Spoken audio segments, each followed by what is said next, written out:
live in a very long time. I thought it'd just be quicker, easier, everything else. Um, I do have a few people who read, or I guess put on my video in the background, listen to the Bible. Again, you know, I guess the purpose of this live is I wanted to kind of go into why I do what I do. I've said in many videos before, I just don't feel like God has called me to speak on things yet. And God always has the right timing. There's a purpose behind it. I truly believe that, even if it's for me to learn something from this. Um, and sometimes God will teach us to kind of keep our mouth shut. And I think that's a lesson He's been trying to teach me for a very long time. Because a lot of the time, I do not keep my mouth shut. I just go right into it. I don't know who all of you have ever had a problem with that. Very feisty, very passionate. It's kind of part of what I do.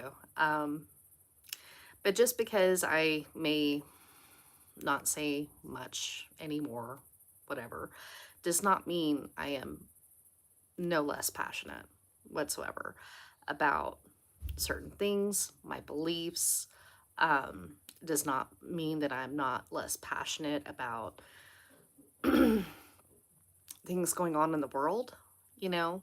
Um, so the purpose of this live, like I said, was just to kind of come on and just explain that a little bit more so.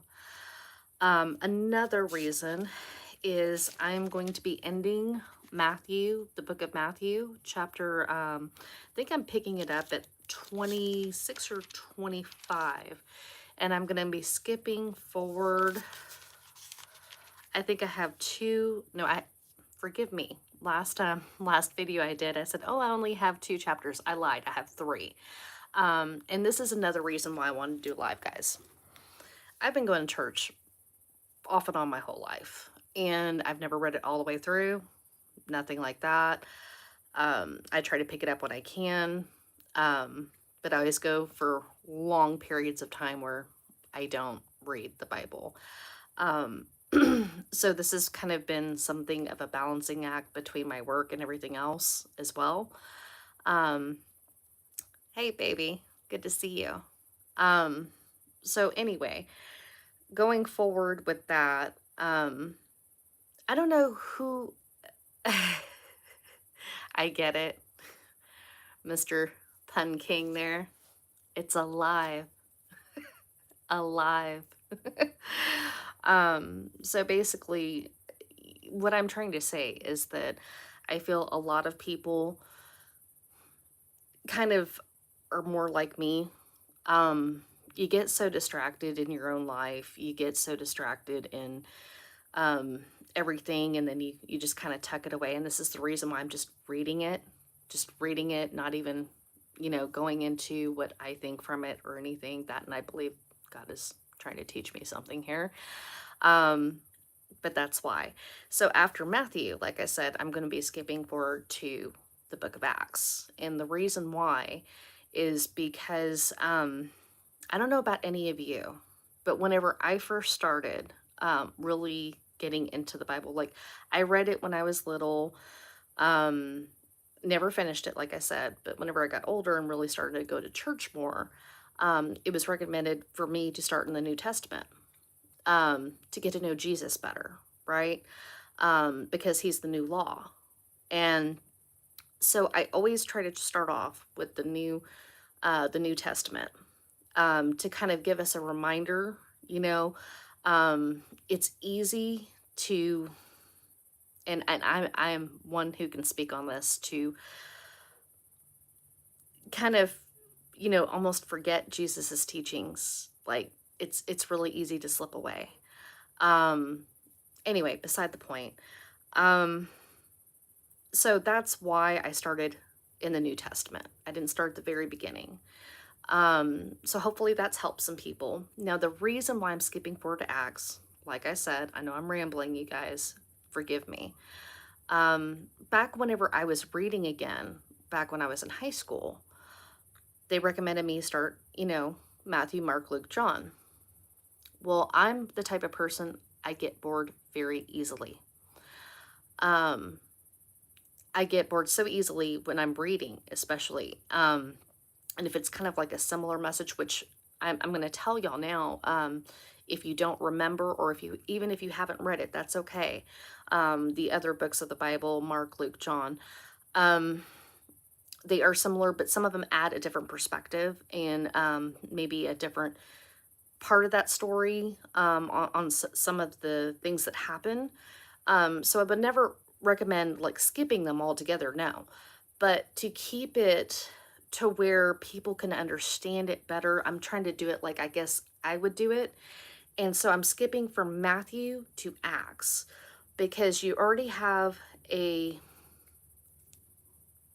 Stunner, what did you say? In other words, we are too easily distracted from giving thanks for our blessings and our prayers for others. Absolutely. Absolutely, Stunner Man. And I'm very guilty of this myself.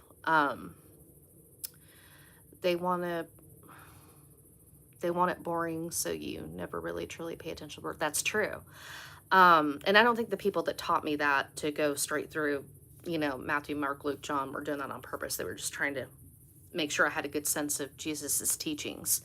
But again, why I'm skipping forward to Acts is because, okay, we have Matthew, we got a generality.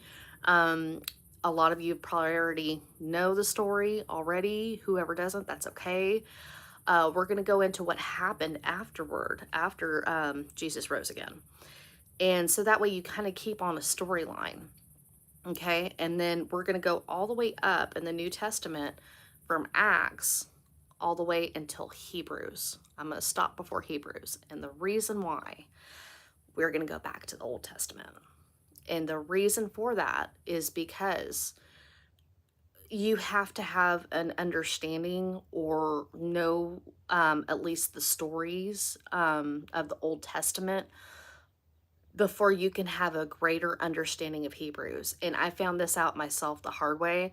I was trying to just go forward and finish the New Testament, and recently, and I've probably read some of this before and I just didn't even remember years ago. But I got to Hebrews and I'm like, what are they talking about? What are they referencing here? I don't remember this. I don't remember that. So that's why I would be going back to Genesis and kind of going up from there. And then I may skip back and forth. Hello, Peavy. I may skip back and forth on the Old Testament in between like Mark, Matthew, Luke, and John, like I said. So hopefully that'll help you guys. I know this is a quick, short live. I felt like that was just a lot easier to do rather than, I guess, do a video. Lives, people tend to be a little bit more interactive and they have questions and stuff like that. So, let's see. What if the Bible is simply the source code of the kernel, aka the source? Yeah. The Bible, I truly believe, is the living word. I truly believe that. And over and over and over again, and I may be going into a little much, but there's a reason why the Bible mentions your words are power. Okay. Well, we have the most powerful word right here. And even if you believe it's been changed through time, or mankind has rewritten some things, whatever you believe about that, I will say that even with that, God's word, no matter what they try to do, still comes through. And that's my personal belief. But that's just something I truly believe in. Bible, you can read a verse 365 days a year, the same verse, and it means something different every day. I don't know what 9 is there. Living word, the breath of life, God himself. Yep, absolutely, Stoner. God's word is hard-coded into the system. Absolutely. So if you look at it from a computer aspect, I could totally see that. Absolutely.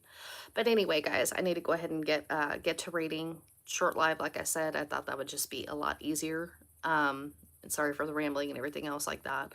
Um, another another thing I'm going to go into is why I read it. Everybody, like, whenever I would try to find something, and I found a few of people that read it. Um, and I really like the people that break it down because they have a different perspective and I can learn from that. Um, but if you try to find something where somebody's reading it, usually it's AI, and there's nothing wrong with people that have done that on their channels. They're still spreading the word, they're still doing that, but I wanted it to be more authentic. So I'm going to mispronounce words, names. You're going to hear me trip up on some things, reading it. But I wanted it to have to where you could tell a human being was talking and reading. So that's another reason why I'm doing this way. So um, let's see, all else can be hacked. True, true. God's word is hard coded, all else can be hacked. Absolutely, Stoner Man. Anyway, so that just kind of gives you an idea to everything. Does the Bible change your perspective, your actions, your mentality? It changes all of them. Jesus can give you a new heart. He can give you a new mind. He can give you a new perspective. And whenever you have a new heart, a new mind, or a new perspective, or all three, which mind and perspective is kind of one and the same, your actions can then be changed. I truly believe that, Stoner Man. It's a program duty program. Absolutely. Absolutely. So anyway, I'm going to go ahead and go, guys. Going to be going reading the rest of Matthew, and I hope this helps, but thanks for watching.